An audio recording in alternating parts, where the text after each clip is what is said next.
बिस्मिल्लाहिर्रहमानिर्रहीम। अस्सलाम वालेकुम friends, how are you. My name is Mohammad Kamil Khan और आज की इस वीडियो में हम बात करेंगे एंटीजन के हवाले से। सही, तो सबसे पहले एंटीजन के हवाले से पढ़ेंगे। अच्छा जी, इस वीडियो लेक्चर में हम क्या पढ़ने जाएंगे, तो सबसे पहले हम इस वीडियो में पढ़ेंगे कि इंट्रोडक्शन टू एंटीजन यानी एंटीजन क्या चीज़ है। एंटीजन के इंट्रोडक्शन के हवाले से हम पढ़ेंगे मॉलिक्यूलर वेट यानी एंटीजन का जो मॉलिक्यूलर वेट होता है वो कितना होता है। एंटीजन के टाइप्स के हवाले से हम पढ़ेंगे एपीट्यूब क्या चीज़ है, पैराट्यूब क्या चीज़ है और वैलेंसीज क्या चीज़ है। तो ये सब कुछ आज के हिस्सा है हमारे टॉपिक का। सही, तो सबसे पहले हम आते हैं इंट्रोडक्शन टू एंटीजन। तो एंटीजन असल में है क्या चीज़, उसके हवाले से हम आते हैं। Antigens are the substance which induce specific immuno reaction in the body. तो ये तमाम तर पॉइंट से उसको हम यानी एक्सप्लेन करेंगे से वन बाय वन उर्दू में। इसमें मुख्तलिफ़ किस्म के पॉइंट्स है जो कि हम उर्दू में एक्सप्लेन करेंगे। सही है। अच्छा जी, antigen are the substance which induce specific immuno reaction in the body. Antigen आपके बॉडी के आउटसाइड या बॉडी के इनसाइड एक ख़ास किस्म के सब्सटेंसेस होते हैं, ख़ास किस्म के सब्सटेंसेस जो कि सेल्स के आउटसाइड या सेल के इनसाइड ख़ास किस्म के सब्सटेंस होते हैं जो कि आपके इम्यूनिटी को क्या करता है, एक्टिवेट करते हैं, इंड्यूस करता है, से रेगुलेट करता है। तो उसको हम एंटीजन कहते हैं। सही। अच्छा जी, antigen include molecules such as protein, nucleoprotein, polysaccharide, lipoprotein and some glycolipids.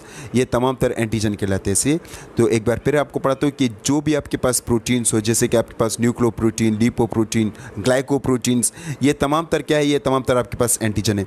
इसके अलावा पॉलीसेकेराइड, शुगर के मॉलिक्यूल्स हो, पॉलीसेकेराइड होगा, आपके पास ग्लाइकोलिपिड्स हो गए, तो ये तमाम तर आपके पास क्या कहलाते हैं, एंटीजन कहलाते हैं। अच्छा जी, नेक्स्ट फिर आपके पास है the ability of the molecule to function as antigen. याद रखिए कि वो मॉलिक्यूल जो कि एक एज एंटीजन के तौर पर हम इस्तेमाल करते हैं, तो उस मॉलिक्यूल में क्या होना ज़रूरी है जब वो एंटीजन के तौर पर इस्तेमाल हो। तो उस मॉलिक्यूल में आपके पास क्या होना ज़रूरी है, साइज़। मॉलिक्यूल का साइज़ नहायत ज़रूरी है। अगर आपके पास कुछ हमारे पास एंटीजन ऐसे होते हैं कि उनका साइज़ काफ़ी बड़ा होता है, काफ़ी कुछ एंटीजन आपके पास ऐसे भी होते हैं जिनका साइज़ काफ़ी छोटा होता है। ऐसे तो हमारे पास मुख्तलिफ़ किस्म के मॉलिक्यूल है जिसकी बुनियाद पर हम उसको एंटीजन कहते हैं। तो साइज़ के बुनियाद पर आपके पास हम एक मॉलिक्यूल को एंटीजन कहते हैं। सही।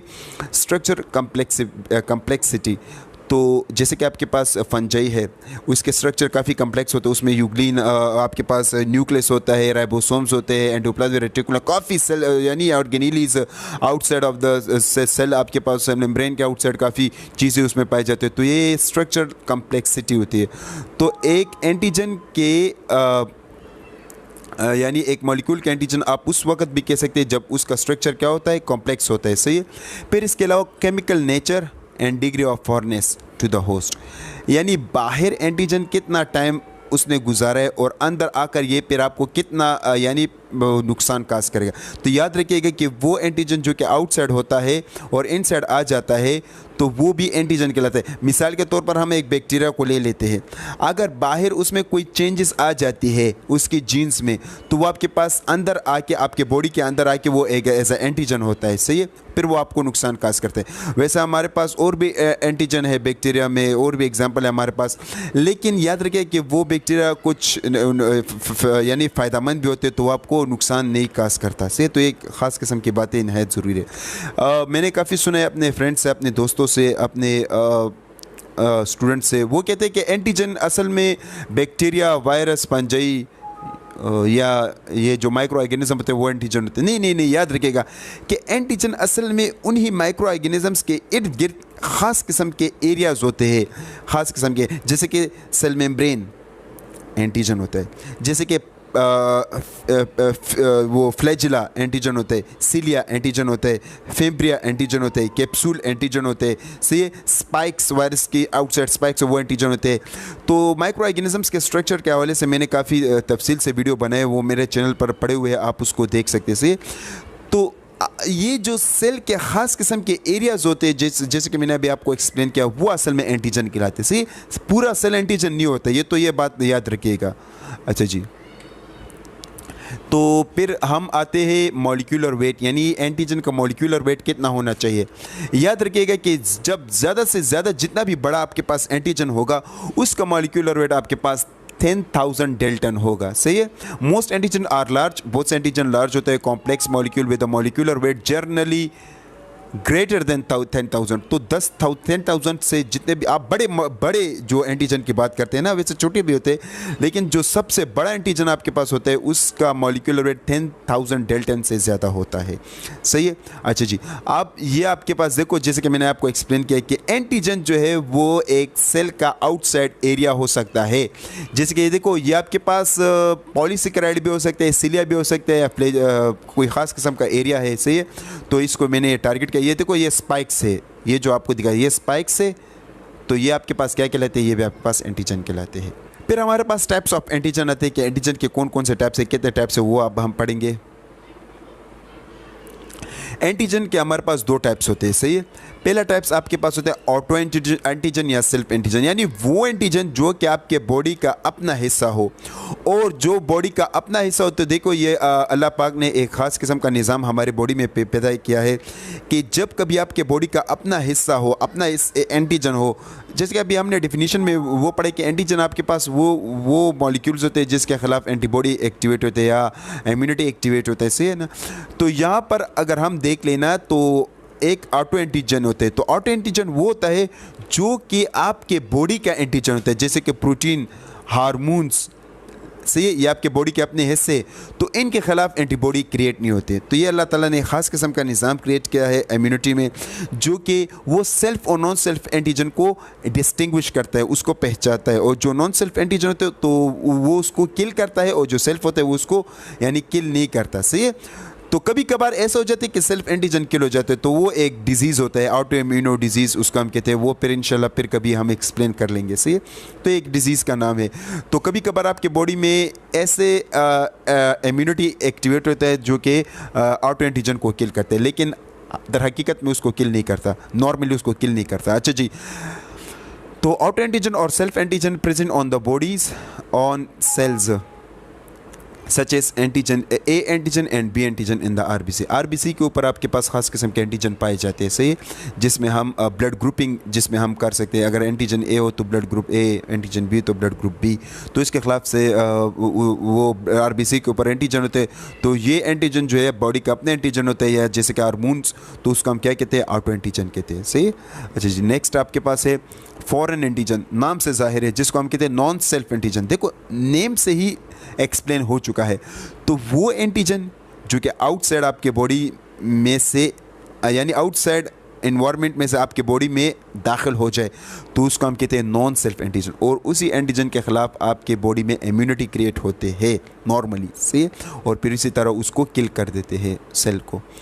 अच्छा जी, फिर हमारे पास नॉन सेल्फ एंटीजन के कुछ ख़ास किस्म के एग्जांपल्स है, ख़ास किस्म के एरियाज़ है कि किन चीज़ों को हम नॉन सेल्फ एंटीजन कहेंगे, से। तो अब हम उसको पढ़ते हैं। सबसे पहले हम पढ़ते हैं receptor on the cell membrane of the microbial organism such as bacteria, virus and fungi. देखिएगा कि वायरस के आउटसाइड, जैसे कि मैंने स्पाइक्स को आपको बताया कि स्पाइक्स, अभी आगे एक डायग्राम आएगा, मैं उसको एक्सप्लेन करूँगा। तो वायरस के आउटसाइड ख़ास किस्म के रिसेप्टर्स होते हैं, उसको हम एंटीजन कहते हैं। बैक्टीरिया के ख़ास किस्म के रिसेप्टर होते हैं, उसको हम एंटीजन कहते हैं आउटसाइड से। इस तरह फंजाई के भी आउटसाइड ख़ास किस्म का रिसेप्टर होते हैं, जिसको हम क्या कहते हैं, एंटीजन कहते हैं। अभी आगे एक डायग्राम आएगा, उसमें मैं एक्सप्लेन कर दूँगा। अच्छा जी, toxin from the microbial organism, वो जो एंडोटॉक्सिन, एक्सोटॉक्सिन, जो टॉक्सिन माइक्रो ऑर्गेनिज्म सिक्रीट करता है, चाहे वो एंडो हो या एक्सोटॉक्सिन हो, तो वो भी एंटीजन कहलाता है। मतलब वो भी नॉन सेल्फ एंटीजन कहलाते हैं। फिर हमारे पास है material from transplanted organs and और इनकम्पेटिबिलिटी ब्लड सेल्स। जैसे कि आपके पास आउटसाइड जो हम किडनी को ट्रांसप्लांट करते हैं, हम इस तरह और ऑर्गन्स को हम ट्रांसप्लांट करते हैं, से। तो जो हम ट्रांसप्लांट करते हैं ऑर्गन्स को, तो उसके ऊपर भी ख़ास किस्म के एंटीजन्स होते हैं, सही। तो याद रखिएगा कि किडनी का मैं एक एग्जांपल आपको लोगों को दे देता हूँ कि जब कभी हम किडनी को ट्रांसप्लांट करते हैं, तो वो हालांकि हम ब्लड ग्रुपिंग भी कर लेते हैं, उसके बावजूद भी हम यानी किडनी को ट्रांसप्लांट करते हैं। लेकिन एक बात यहाँ पर निहायत समझना ज़रूरी है कि जब कभी भी आप किडनी को ट्रांसप्लांट करेंगे, तो हम तो चलो ब्लड ग्रुप कर लेते हैं, उससे भी हमें पता चल जाता है कि किडनी ट्रांसप्लांट करने के काबिल हो जाते हैं। लेकिन फिर भी ये आपके बॉडी का हिस्सा नहीं होता, क्योंकि ये फ़ॉरेन हिस्सा होता है। आप उस यानी जो आपको ट्रांसप्लांट जो किडनी आपको आउटसाइड लगा हुआ होता है, तो वो किडनी क्या होता है, वो आपका अपना हिस्सा नहीं होता, उसके साथ आप मेडिसिन भी लेते हो जिसको हम इम्यूनो सप्रेसेंट कहते हैं, मेडिसिन से होते हैं, तो वो आपकी इम्यूनिटी को सप्रेस करते हैं। यहाँ से एक बात ये साबित होती है कि जब कभी भी आपके पास कोई ख़ास किस्म का ऑर्गन ट्रांसप्लांट होता है तो वो भी आपके पास एंटीजन कहलाते हैं। क्यों? क्योंकि उसके ऊपर मतलब एंटीजन होते हैं। क्यों? क्योंकि वो आपके बॉडी का नहीं होता। हालांकि आपने ब्लड ग्रुप सब कुछ किया है, लेकिन फिर भी ये रिजेक्ट होगा, क्योंकि आपके बॉडी कैसे नहीं, ये आपके बॉडी में 1 साल तक, यानी आप इसको, या 2 साल तक मैक्सिमम, इससे ज़्यादा नहीं हो सकता आपके बॉडी में ये सर्वाइव कर ले, ऐसा ऐसा ये भी ख़त्म हो जाएगा। तो याद रखिएगा, ये एक इम्पॉर्टेंट नहायत अहम पॉइंट थी जो कि नहायत ज़रूरी थी। से इनकम्पेटिबिलिटी ब्लड सेल्स, आप ब्लड को ट्रांसप्लोर यानी एक से दूसरे हम ब्लड कभी डोनेट करते थे तो इसमें भी कभी कभार प्रॉब्लम्स आ जाते हैं, तो ये आपके पास एंटीजेंस कहलाते हैं। एलर्जन और allergic substance like pollen grains flowers में पाए जाते से जब हम उसको सूंघते हैं तो हमें एलर्जी हो जाती है, तो वो भी क्या कहलाते हैं, एंटीजन, नॉन सेल्फ एंटीजन भी उसको हम कहते हैं। अच्छा जी, आप ये सेल से आप देख ले, ये देखिएगा, ये आपके पास स्पाइक्स है ख़ास किस्म के, ये वाले एरिया, ये देखिए, ये वाले एरिया क्या है, ये स्पाइक्स कहलाते हैं। सही, तो ये जो एरिया है ये एंटीजन कहलाते हैं वायरसेस के। सही, आप ये जो आप देख रहे हैं ये वाला हिस्सा, ये वाला ये सीलिया है, इसमें कुछ फिब्रिया भी होते हैं, कुछ सीलिया होते हैं, तो ये क्या है, ये भी आपके पास एंटीजन है। अच्छा जी, ये वाला एरिया फ्लैजिला से, ये भी आपके पास एंटीजन है। तो ये बैक्टीरिया सेल हुआ, ये आपके पास वायरस हुआ, या आप यूकैरियोटिक सेल में फंजाई भी कह सकते हैं, जो सेल मेम्ब्रेन है जो उसके ये आउटसाइड से शुगर मॉलिक्यूल्स इसमें पाए जाते हैं, पॉलीसेकेराइड पाए जाते हैं। सही, तो ये भी एज ए एंटीजन के तौर पर डिटेक्ट होता है, आपके इम्यूनिटी इसको डिटेक्ट करते हैं। अच्छा जी, नेक्स्ट आपके पास है, फिर हमारे पास types of non self antigen होते हैं। एक को हम इम्यूनोजेनिसिटी कहते हैं, तो दूसरे को हम एलर्जिक रिएक्टिविटी कहते हैं। इम्यूनोजेनिसिटी आपके पास यानी antigen which induce the development of immunity production of antibody, मतलब ये हुआ कि जब कभी आपके बॉडी में एक एंटीजन आ जाए और इसके ख़िलाफ़ डिफरेंट एंटीबॉडी सिक्रीट हो जाती है, और उन डिफरेंट एंटीबॉडी के ज़रिए वो एंटीजन किल हो जाता है, वो एंटीजन यानी डिटेक्ट हो जाते हैं, तो उसको हम कहते हैं इम्यूनोजेनिसिटी। जबकि एलर्जिक इम्यूनोजेनिसिटी हम उसको कहते हैं कि जब कभी आपके बॉडी में एक एंटीजन आ जाता है, उसके खिलाफ एक स्पेसिफिक एंटीबॉडी सिक्रीट हो जाती है। यहाँ पर एक बात नोट करें, स्पेसिफिक एंटीबॉडी से, जैसे कि फ्लैजिला के अगेंस्ट स्पेसिफिक एंटीबॉडी, सीलिया पिलाई के अगेंस्ट स्पेसिफिक एंटीबॉडी, सो ये इनके खिलाफ एक स्पेसिफिक एंटीबॉडी सिक्रीट हो जाए तो उसको हम कहते हैं एलर्जिक रिएक्टिविटी। आपके बॉडी में फिर एलर्जी वगैरह हो जाएगी, रैशेस पड़ जाएंगे, कुछ खास किस्म के एलर्जी आपको हो जाएगा, तो उसको हम कहते हैं एलर्जिक रिएक्टिविटी। सही है। अच्छा जी, फिर आपके पास है एपिट्यूब और पैराट्यूब। कि एपिट्यूब और पैराट्यूब क्या चीज़ है, तो एपिट्यूब कौन सा हिस्सा होता है, याद रखिए, एपिट्यूब आपके पास एंटीजन का वो हिस्सा जिस पर यानी जो कि एंटीबॉडी के साथ बाइंड होते हैं। सही, वो हिस्सा एंटीजन जिस जो कि एंटीबॉडी के साथ बाइंड होते हैं उसको हम एपिट्यूब कहते हैं। एंटीबॉडी के साथ या टी सेल के ऊपर जो रिसेप्टर होते हैं उसके ऊपर ये बाइंड हो जाते हैं तो उसको हम एपिट्यूब कहते हैं। सही, एंटीजेनिक डिटर्मिनेंट सेट, जिससे हम एंटीजन को पहचानते हैं कि यार यही एंटीजन है। सही है। अच्छा जी, और एपिट्यूब आर द रीजन, एक ऐसा रीजन और site in the antigen that bind to specific antibody, जो कि ख़ास एंटीबॉडी के साथ बाइंड होता है उसको हम एपिट्यूब कहते हैं। एंटीजन का एक ऐसा रीजन जो कि एंटीबॉडी के ख़ास एंटीबॉडी के साथ अटैच होता है उसको हम क्या कहते हैं, एपिट्यूब, या टी सेल के साथ बाइंड होता है उसको हम एपिट्यूब कहते हैं। सही।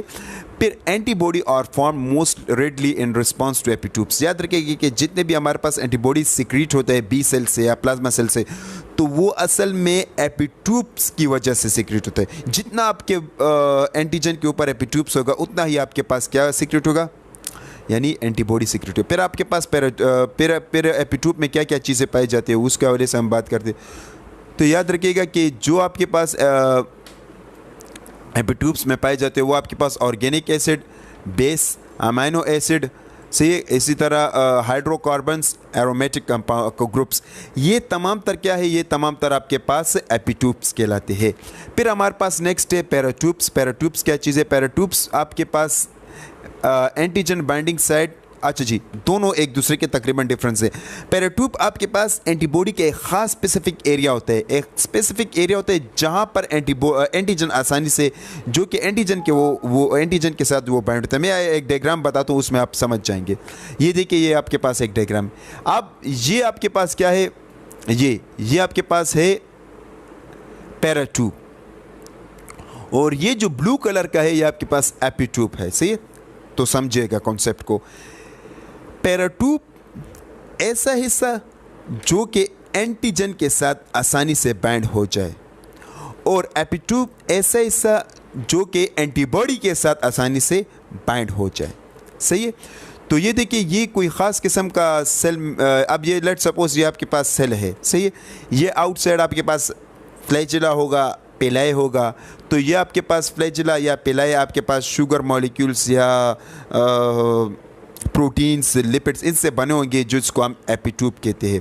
इसी तरह ये जो एंटीबॉडी होगा, ये वाला इस एंटीबॉडी का, जिसको हम पैराट्यूब कहते हैं, तो पैराट्यूब आकर इसके साथ आसानी से बाइंड हो जाएगा। सही, तो यही आपके पास एपिट्यूब और पैराट्यूब होता है।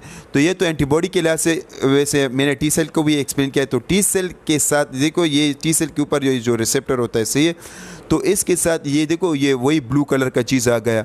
तो ये ब्लू कलर का चीज़ आपके पास पैराट्यूब के साथ बाइंड होता है, एपिट्यूब, जो कि ब्लू कलर को एपिट्यूब कहते हैं, और इसी तरह इसको हम पैराट्यूब कहते हैं। सही, कंफ्यूज होने की ज़रूरत नहीं है।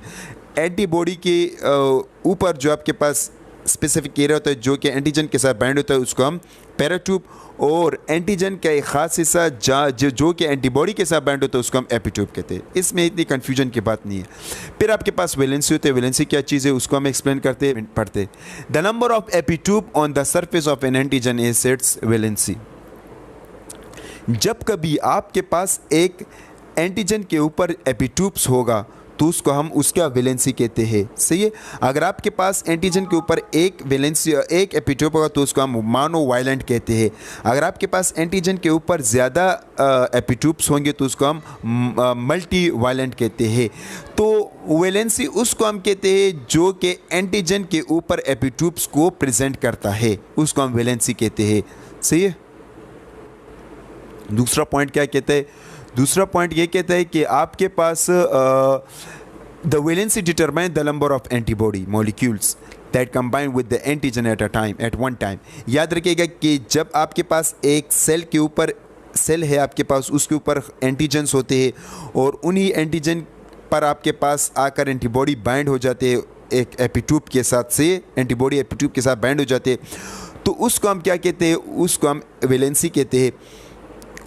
और वैलेंसी के ज़रिए हम एंटीबॉडी के नंबर को मालूम करते हैं। अगर एक सेल के ऊपर आपके पास जितने एपिट्यूब्स होंगे, एंटीजन के ऊपर जितने एपिट्यूब्स होंगे, उतना ही आपके पास एंटीबॉडी हम बाइंड करते हैं, उतना ही ज़्यादा एंटीबॉडी आपके पास सिक्रीट होंगे। सही है, अच्छा जी, नेक्स्ट पॉइंट कहते हैं, if one determinant side is present antigen is monovalent. अगर एक एपिट्यूब प्रेजेंट हो, एक डिटर्मिनेंट साइड प्रेजेंट हो एंटीजन के ऊपर, उसको हम कहते हैं मोनोवालेंट। Most antigen however have more than one copy of the same epitope। एक ही सेम एपिट्यूब है, लेकिन वो मुख्तलिफ एरिया पर आपके पास एंटीजन पर प्रेजेंट होता है, तो उसको हम क्या कहते हैं, मल्टीवायलेंट कहते हैं, उसको हम मल्टीवायलेंट कहेंगे। तो जो आपके पास मल्टीवायलेंट एंटीजन होते हैं, वो आपके पास काफ़ी स्ट्रॉन्गर होता है एज़ कम्पेयर टू मोनोवायलेंट। मोनोवायलेंट से मल्टीवायलेंट काफ़ी स्ट्रॉन्ग होता है। तो मोनोवायलेंट, ये जो मल्टीवायलेंट होता है, उसके खिलाफ स्ट्रॉन्गर इम्यूनिटी सिक्रीट होता है। सही, ये मैंने मोनोवायलेंट लिखा है, असल में ये मल्टीवायलेंट के खिलाफ स्ट्रॉन्गर इम्यूनिटी सिक्रीट होता है। ये डायग्राम में आप इसको देख सकते हैं। ऐसे ये देखिएगा, ये एंटीबॉडी है और ये एंटीजन है। सही तो ये थी आपके पास ख़ास किस्म का लेक्चर। तो देखने के लिए बहुत बहुत शुक्रिया। सही, वीडियो को लाइक कीजिएगा, अगर आपको समझ आए तो वीडियो को लाइक कीजिएगा। सही, इसी तरह वीडियो को शेयर कीजिएगा। अगर ज़हन में कोई सवाल है तो आप कमेंट के ज़रिए कर सकते हैं, और हमारे चैनल को सब्सक्राइब कीजिएगा। Thank you so much for watching.